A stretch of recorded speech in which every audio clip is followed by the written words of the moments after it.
Para compreender o classicismo, precisamos compreender um movimento que ocorreu antes, o humanismo. O humanismo é uma corrente filosófica de valorização do homem e tudo o que diz respeito ao homem. Essa corrente, que já começa a aparecer no final do século XV, defende o antropocentrismo em oposição ao teocentrismo, defendido até então na Idade Média. O poder da Igreja passa a ser questionado e o ser humano recebe maior importância. O Homem Vitruviano, desenho de Leonardo da Vinci, expressa bem essa visão antropocêntrica.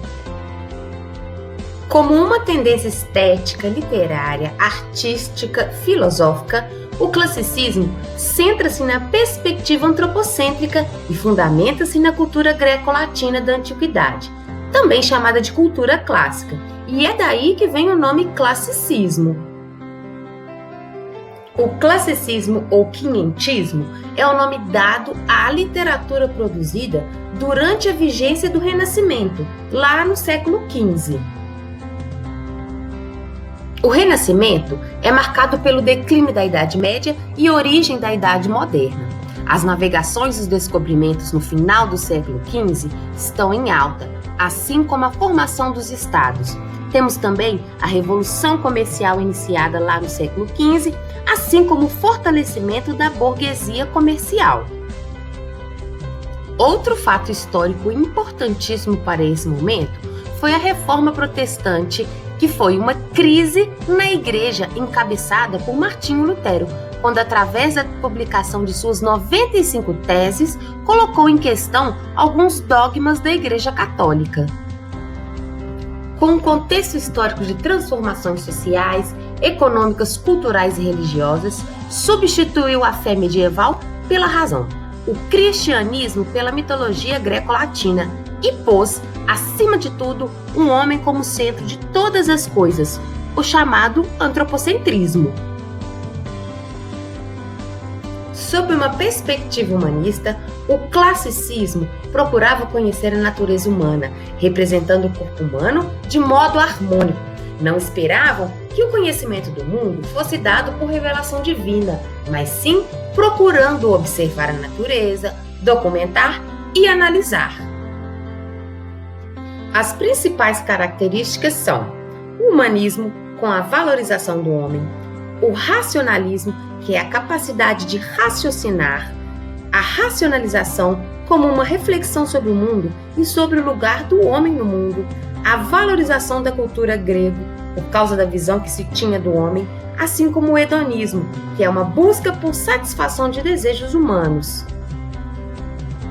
Carpe diem, que significa aproveitar bem o dia, porque a vida é passageira, efemeridade do tempo, o tempo e a vida passam rápido e devem ser aproveitados.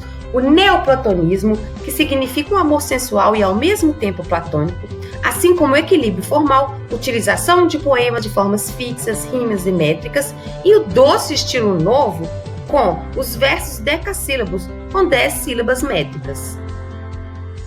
Encontramos também a personificação, que são elementos da natureza personificados como deuses gregos, o amor, o tempo e outros. Portugal tornou-se um dos países mais importantes da Europa por causa do seu papel de destaque no processo de expansão marítima e comercial. Assim, foi necessário uma obra literária que fosse capaz de registrar e traduzir todo esse sentimento de euforia e nacionalidade dos portugueses, surgindo então o poema épico de Camões, Os Lusíadas.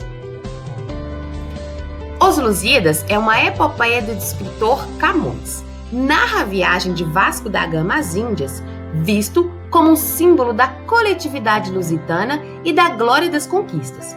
Como nos antigos poemas clássicos, encontramos na obra entidades mitológicas, como deuses e ninfas. O poema é dividido em 10 cantos, tem estrofes de 8 versos e o esquema de rima é fixo. O poema é dividido em 5 partes: proposição, invocação, dedicatória, narração e o epílogo. Este trecho retirado do poema marca o encontro do povo lusitano com o gigante Adamastor, assim como a batalha travada por eles em pleno oceano. Além de poemas épicos, Camões também produziu poemas líricos. E na lírica, ele produziu tanto poemas ligados à tradição da poesia palaciana, com medida velha, ou seja, as redondilhas, quanto poemas em medida nova, os decassílabos, influenciado pelos humanistas.